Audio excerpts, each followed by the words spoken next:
Están ubicados en el Patio de la Paz, como tú mencionabas, en el Palacio Nacional de la Cultura, y es relacionado con el lanzamiento regional del Diálogo Nacional en cumplimiento del convenio 169 de la OIT, que es la Oficina Internacional de Trabajo, que está, por supuesto, aplicando ahorita esta guía de estándares básicos para consultas de pueblos indígenas. Escuchemos lo que está sucediendo en estos momentos con Carmen Moreno, quien está conversando ahora, representante, por supuesto, de la OIT en Centroamérica. Escuchemos. Comunidades indígenas en sus derechos colectivos.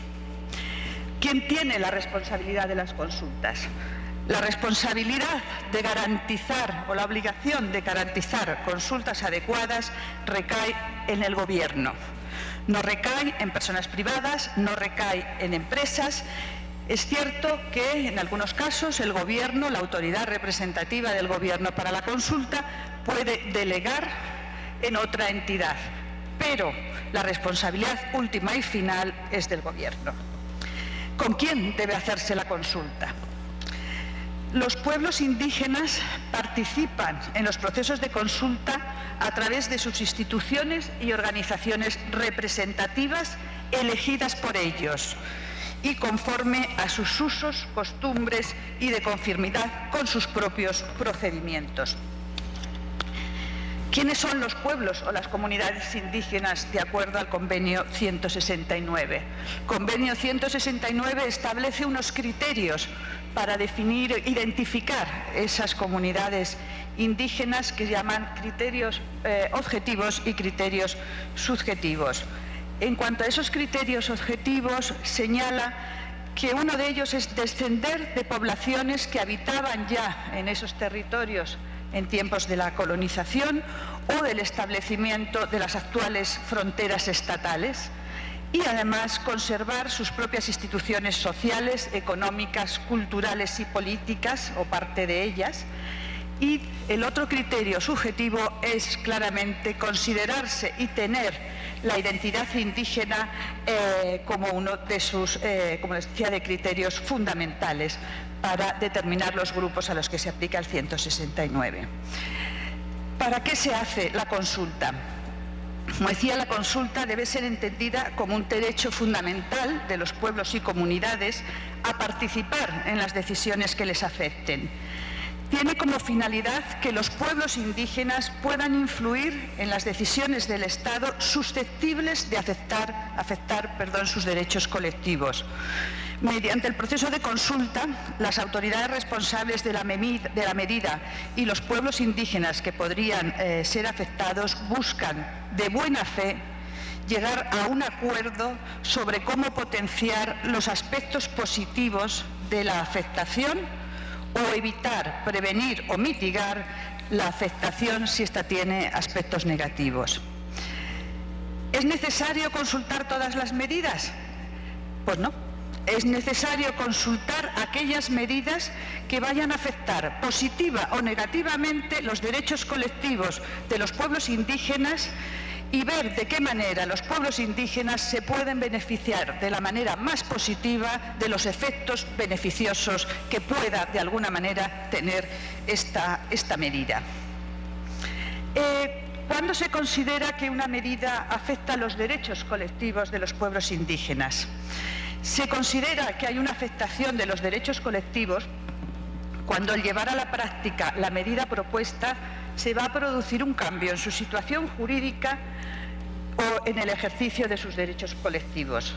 Dichos derechos están desarrollados en el convenio 169 de la OIT y tienen que ver con el derecho a la identidad cultural, el derecho a una jurisdicción especial, procede, el derecho a la salud con un enfoque intercultural, a la educación, igualmente con su enfoque intercultural, y a la tierra y al territorio.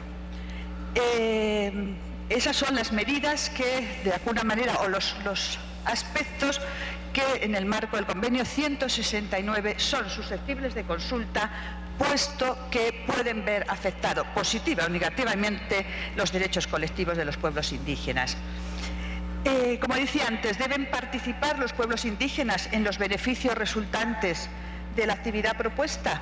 Pues sí, conforme el artículo 15 del convenio, los pueblos indígenas deberán participar siempre que sea posible en los beneficios que reporte el uso o aprovechamiento de los recursos naturales de su ámbito geográfico y percibir una indemnización equitativa por cualquier daño que puedan sufrir como resultado de las mismas, de acuerdo a los mecanismos establecidos en la ley. ¿Cuáles son los alcances del derecho a la consulta? El derecho a ser consultado asegura la participación de los pueblos indígenas en un proceso de diálogo libre, equilibrado, no condicionado y de buena fe para influir desde su percepción y con sus opiniones en las decisiones del Estado. Los acuerdos que se logren entre el Estado y los pueblos indígenas como resultado del proceso de consulta son de obligado cumplimiento para ambas partes. Cuando hay desacuerdos, cada una de las partes fundamentan sus razones y continúan un diálogo para buscar soluciones orientadas a prevenir y mitigar la afectación. Este diálogo, acuerdo de buena fe, de amplia base, no da derecho a veto. Como figura legal no existe en el convenio. Solamente existe, ya termino estos 10 puntos, cuando hablamos de uno de los temas más álgidos. Esto es lo que sucede en el Patio de la Paz del Palacio Nacional de la Cultura, el lanzamiento del Diálogo Nacional del Convenio 169 de la OIT, en el marco del Día de la Raza y también de la Resistencia Indígena, un convenio muy importante sobre pueblos indígenas y tribales en países independientes y la consulta previa a los pueblos indígenas en proyectos de inversión. Convenio que es uno de los instrumentos normativos de la organización que más ha recibido atención en los últimos 5 años en diferentes foros, paneles a nivel nacional como internacional.